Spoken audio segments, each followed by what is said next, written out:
This is damage to the front end of your car, which hit his car in the rear. Your car. Today we will talk about those decisions or cases of Judge Judy which were liked by many people. Number 1. Dumb and Dumber.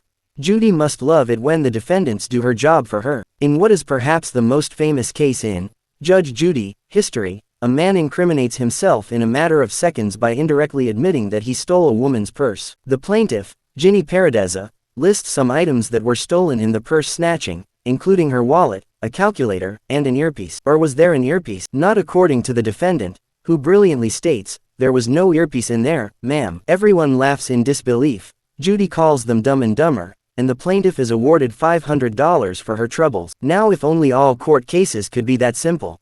Number 2. She broke my toilet. Now what is small claims court for if you can't sue your friend over a broken toilet? Lisa Reed believes that her large friend, Barbara Loth, is responsible for her toilet because it cracked after Barbara sat on it. This whole ordeal is probably the most embarrassing thing that Barbara has ever gone through, and we feel terrible for her. And so does Judy. She quickly explains that the toilet broke while Barbara was using it. In other words, that Barbara did not intentionally break the toilet, before calling the case stupid and throwing it out. The audience claps and guffaws, and everyone goes home happy. Everyone except Lisa. Before we unveil our top pick, here are a few honorable mentions. Number 3. Don't get comfy. When Judy says, "Don't get comfy," you know a verbal smackdown is right around the corner. That's exactly what happened when Brenda Powell sued her ex-roommate Angela Russ. Brenda was forced to move out of their shared apartment, and now she wants Angela to pay the difference between her new, more expensive apartment and the apartment she shared with Angela. However, Judy destroys her confidence with 4 words. That's not a case. She goes over a few of Brenda's options before dismissing the case with a simple, "Goodbye." The whole thing is over in 2 minutes, and it leaves Brenda in tears. We can't say we blame her. We'd cry too if Judy eviscerated us like that. Number 5. Two Tiny Women. There's nothing like a good Judge Judy evisceration. Defendant Alexandra Nelson had harassed the plaintiff outside of his house and swore at 5 or 6 of his friends. The plaintiff retaliated by confronting them.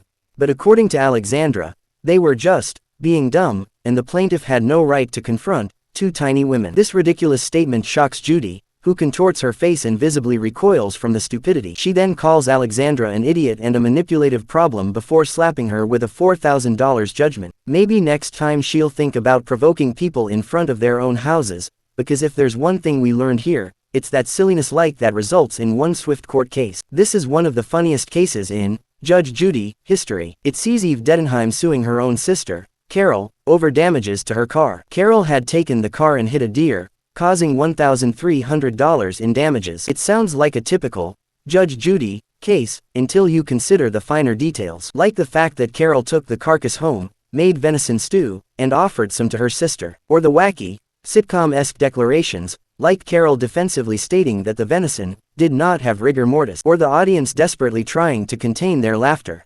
It was like watching a Judge Judy parody on SNL. Needless to say, Carol was forced to pay the damages. Turns out venison stew doesn't fix cars. Number 6. One weird practical joke. Oh, the things Judy has to hear. This case sees Jimmy Misri suing his friend Raphael Cassin for damaging his car. But this wasn't just a simple friend gets into an accident in his buddy's car case. No, it's far wackier than that.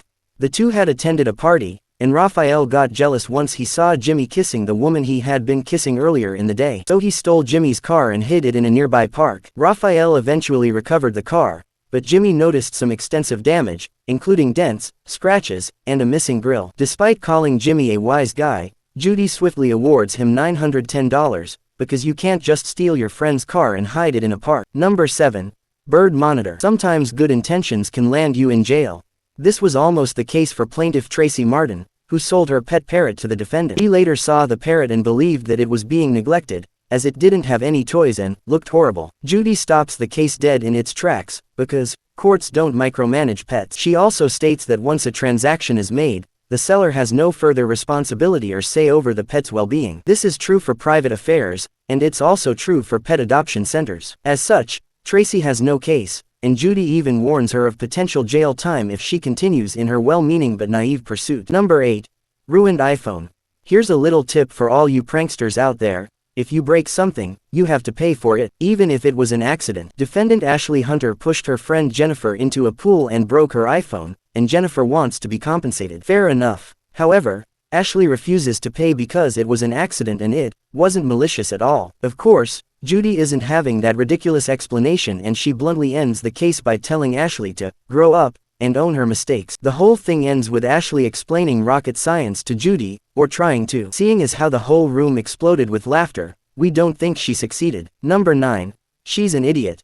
Let's lighten the mood and watch the Judy we all know and love, the one who calls other people idiots. In this case, the plaintiff is suing Sandy Wynn for a $4,800 loan. He had co-signed the loan, the money of which was used for Sandy's breast implants. However, the plaintiff, and friend or perhaps, former friend now, says that Sandy hasn't been making her payments, and Sandy says that she had considered the loan a gift. Of course, he doesn't see it that way, and he wants his money. Judy absolutely annihilates Sandy and calls her an idiot before slapping her with the whole $4,800 bill. To top it all off, she states that Sandy shouldn't have any more children, lest she spread her stupidity. 10. Heroin addict. This is probably one of the saddest cases in Judge Judy history. The defendant is Jason Stemple, a heroin addict who is clearly going through withdrawal. He appears totally distraught, complete with baggy eyes, a gaunt face, and a lot of twitching. He can barely string 2 words together, and the plaintiff is even forced to answer questions on his behalf. She also admits that he used money she had given him for a drug test to buy heroin instead. Judy quickly brings the case to an end in under 2 minutes by first telling Jason he needs help, then by offering to get him some if he wants it. It's rare for Judy to show compassion in court, but it's clear that this man needed to hear some harsh but reassuring words. In all these cases, Judge Judy gave the decision impartially and truthfully.